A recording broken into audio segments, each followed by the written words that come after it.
안녕하세요. 반갑습니다. 허재삼 작가입니다. 오늘 제가 여러분들께 소개해 드릴 책은요.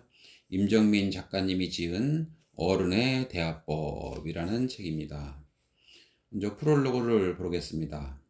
나의 소통 방식을 알아차리는 것이 먼저다. 사람들 앞에 서면 너무 떨리고 긴장돼요. 말을 조리 있게 잘하고 싶어요. 말이 장황한데 핵심만 잘 전달하고 싶어요. 설득력 있게 말하려면 어떻게 해야 하나요? 말투를 고치고 싶어요. 말을 예쁘게 하는 사람이 되고 싶어요. 어떻게 하면 가족과 잘 소통할 수 있을까요?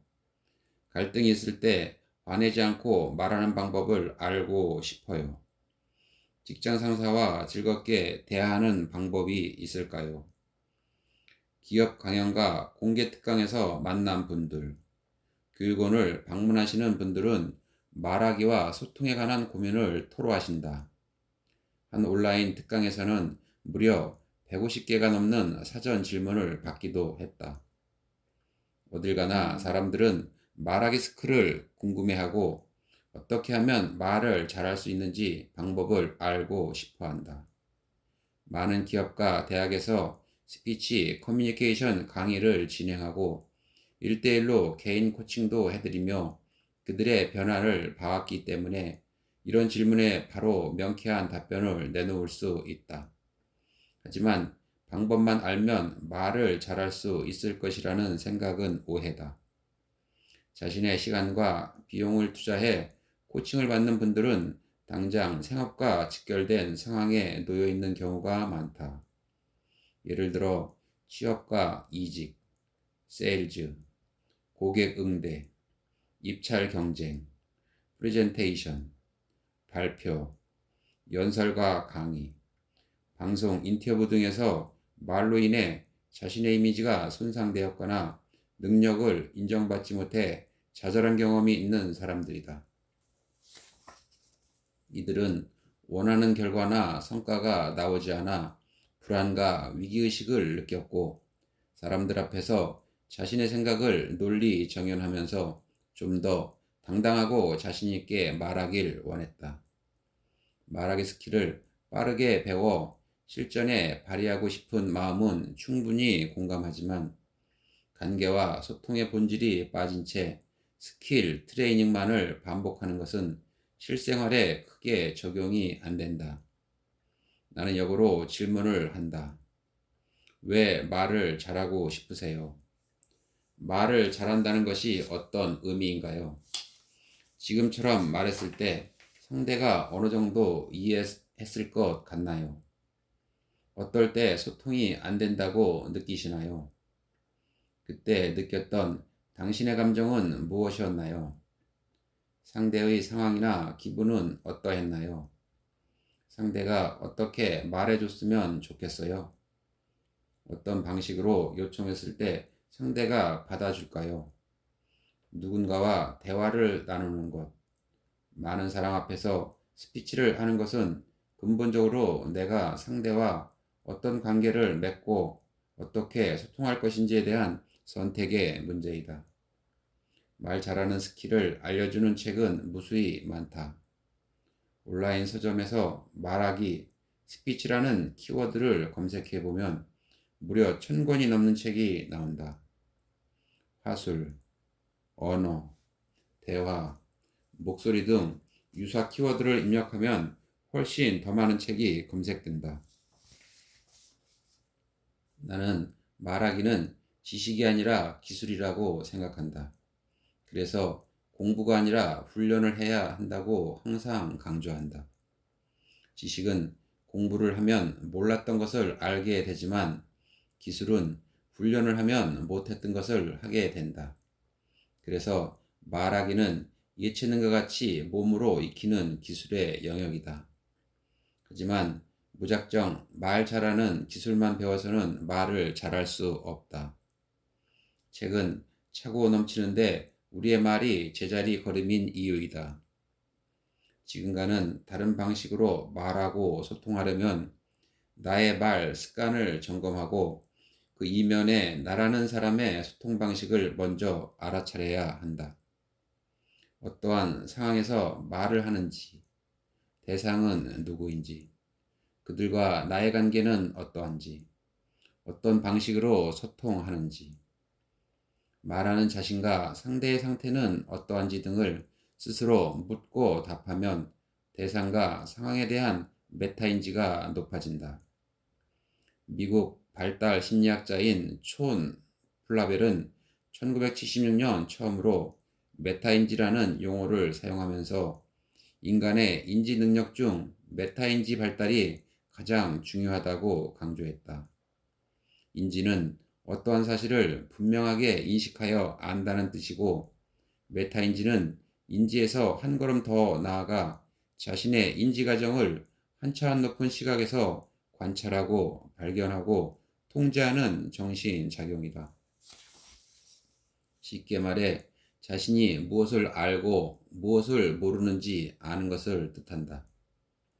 미국 콜롬비아 대학 심리학과 리사 손 교수는 메타인지 능력은 학습하며 스스로 모르는 것이 무엇인지를 알아가는 데 있다고 말했다. 그래서 메타인지가 높은 사람은 소통을 할 때도 자신이 잘 모르는 상황이나 상대의 모습에 대해 함부로 말하거나 지레짐작하여 오해를 하지 않는다. 또 사실과 판단을 구분하여 말한다. 수천 년 전 고대 그리스의 철학자 소크라테스는 사람들의 무지를 일깨워주기 위해 문답의 방법으로 사상을 전파했는데, 이것이 메타인지를 강화시키는 훈련이다. 너 자신을 알라라는 유명한 어록은 메타인지에 대한 선현의 가르침인 셈이다. 자신을 모르고 상대를 모르고 상황을 모르는 상태에서 원활한 소통을 기대한다는 것은 어불성설이다. 특히 나는 교류 분석을 활용해 자기 자신과 상대의 자아 상태를 인지할 수 있도록 도우며 상대와 올바르게 관계 갖고 상황을 다스릴 수 있는 메타인지와 대응력을 높여주고 있다. 대화뿐만 아니라 대중 스피치도 말을 하는 사람, 즉 화자와 듣는 사람, 즉 청자 간의 관계와 상황을 이해해야 일방적인 스피치가 되는 걸 막을 수 있다. 스피치를 하는 발표자는 자신의 생각, 감정, 행동을 자각하고 청중의 반응을 살피며 자신의 상태와 행동을 바꿔나갈 수 있는 내적인 힘이 필요하다. 따라서 이 책에서는 말하기 스킬보다 말과 소통의 근본이 되는 내적인 힘의 이야기와 교류 분석 이론과 실제로 연습해 볼 수 있는 예시를 수록했다. 이것들을 통해 내적인 힘을 기르고 외적인 말하기 훈련 과정을 거치면 비로소 자신의 의사 표현을 명확히 전달하고 상대와 유연하게 소통할 수 있을 것이다. 인간은 말로 소통을 하고 소통은 사람이 한다. 소통의 핵심은 나와 내가 소통하는 대상에 대한 본질적 이해에 있다. 그리고 존중과 인정이 수반되어야 소통이 가능하다. 그런 다음에 상황과 상대에 맞는 적절한 말을 할 수 있어야 한다. 이러한 노력과 나의 말 습관을 갈고 다듬는 시간을 통해 진정으로 말이 변화되고 소통의 물꼬가 튀길 기대해본다. 이 책은 단순히 지식 습득을 위한 것이 아니라 말과 소통에 대한 의식을 높이고 삶을 변화시킬 수 있는 소통 방식을 학습하길 바라는 마음으로 썼다. 우리가 일상에서 흔히 겪는 소통 사례도 다양하게 수록했다. 이것이 독자의 공감을 얻고 자신을 변화시키고자 하는 강한 촉매제가 되었으면 한다. 학습이란 말은 배우다, 공부하다의 뜻인 학과, 익히다, 익숙하다의 뜻인 습으로 이루어져 있다. 학습의 의미처럼 공부하고 배웠다면 익숙할 때까지 익혀야 내 것이 된다. 이 책도 읽는 것으로 그치지 않고 계속 연습하고 실생활에 적용했을 때 빛을 발할 것이다. 이제부터 반사적으로 튀어나오던 충동적인 말과 행동에서 벗어나 자신의 자아 상태를 알아차리고 상황에 따라 적절하게 조절하여 이전과 다른 말과 행동을 내 삶에 적용한다면 자제력과 주체성을 지닌 사람으로 거듭나면서 갈등과 스트레스는 해소되고 인간관계는 개선될 것이다. 분명 이전과 다른 변화된 삶을 경험할 수 있다고 확신한다. 이 책의 마지막 장을 덮는 순간 분명 당신은 자신을 아프고 힘들게 한 과거의 일들과 현재 상황들을 현명하고 지혜롭게 풀어나갈 새로운 해답을 얻게 될 것이다. 그동안 누군가의 말 때문에 상처받고 좌절했다면, 혹은 내 말이 누군가에게 상처를 주고 힘들게 했다면, 준비되지 않은 서툰 말 때문에 사회에서 인정받지 못했다면, 이제부터 소통 방식과 말 습관을 바꿔보자.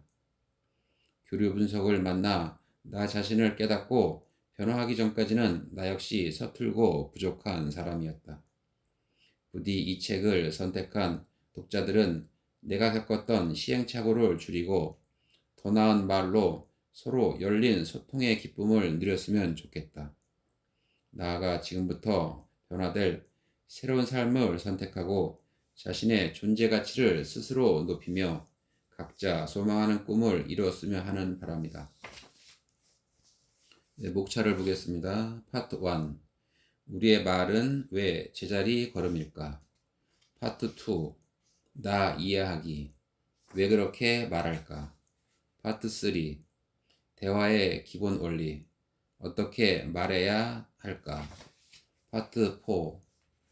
관계의 변화를 만드는 실전 소통법. 부록, 성격 유형별 말하기 훈련 대본. 네, 본문으로 들어가 보겠습니다. 다름이 문제가 아니다. 강남에서 미팅이 있던 날이다.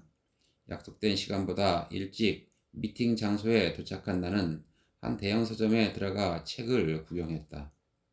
신간 코너에서 새로 살 책들을 잠시 살펴보고 있는데 옆에 있는 사람들의 이야기가 내 귀를 끌었다. 친구 사이로 보이는 두 사람이 대화를 나누는데 서로에 대해 이해 못하는 말들이 오고 갔다. A. 나는 사람들이 자기계발서를 왜 읽는지 모르겠어. B. 한 번씩 보면 도움도 되고 뭔가 다시 열심히 해야겠다는 의지도 생기고 그래. A. 제목은 그럴싸하지만 막상 읽어보면 뻔한 소리를 하는데 그게 무슨 도움이 되는지. B. 넌 주식하려고? 요새 정말 개미 열풍이던데 너 그러다 있는 돈까지 다 날려. A.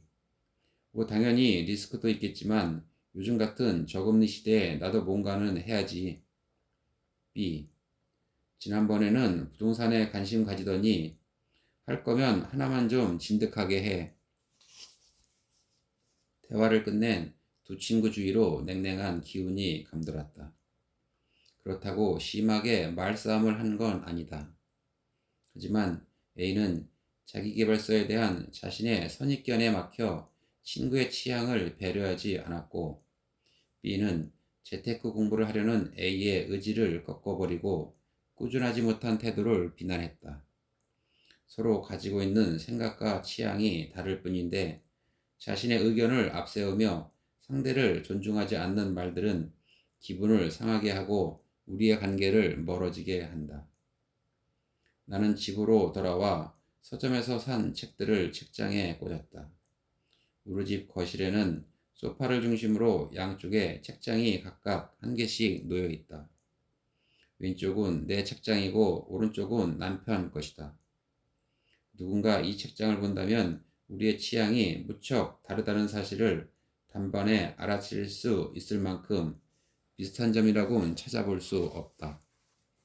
내 책장에는 인문 고전 문학과 실용서적이 많고 작은 액자와 방향제 정도만 있을 뿐 별다른 소품이 없는데 반해 남편 책장에는 주로 역사책과 판타지 소설이 꽂혀 있고 레고와 피규어, 좋아하는 영화와 드라마의 블루레이 디스크가 가득하다. 나는 문과를 나온 외향적인 성격이고 남편은 이과를 나온 내향적인 성격의 사람이다. 이렇게도 다른 우리가 한 집에 같이 살고 있다는 것이 문득 놀랍고 신비할 때가 있다. 사람들의 고정관념처럼 성향이 다른 사람끼리는 늘 다투고 싸우는 걸까? 다르기 때문에 싸우기도 하지만 다르기 때문에 상호 보완이 되기도 한다는 사실을 우리는 경험적으로 알고 있다. 다름이 문제가 아니라 그 다름을 대하는 소통 방식 때문에 부딪히고 싸우는 일이 많다. 하지만 사람들은 상대방이 나와 너무 달라서 내 마음 같지 않아서 소통이 어렵다고 이야기한다. 그렇다면 이 세상에 나와 똑같은 사람이 있을까?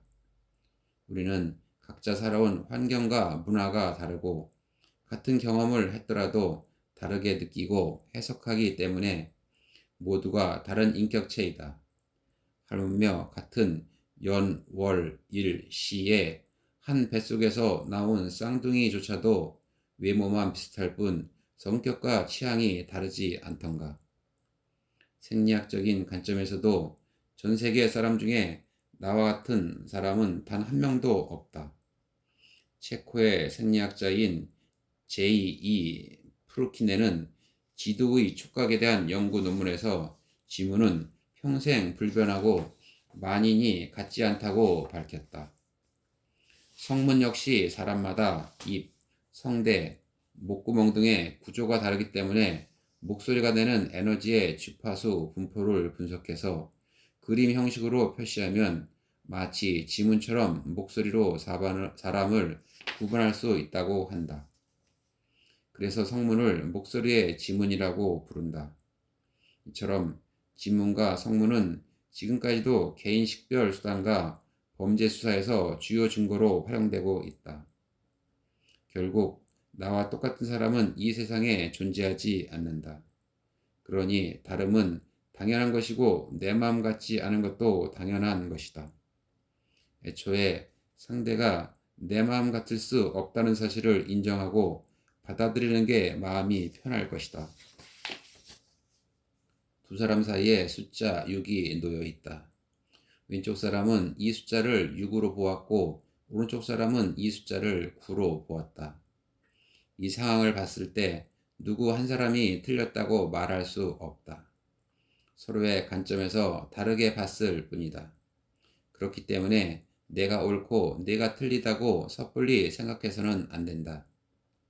우리가 한 가지 더 유념해야 할 것은 사람의 생각과 의견은 숫자처럼 명확하게 규정 지을 수 없다는 것입니다.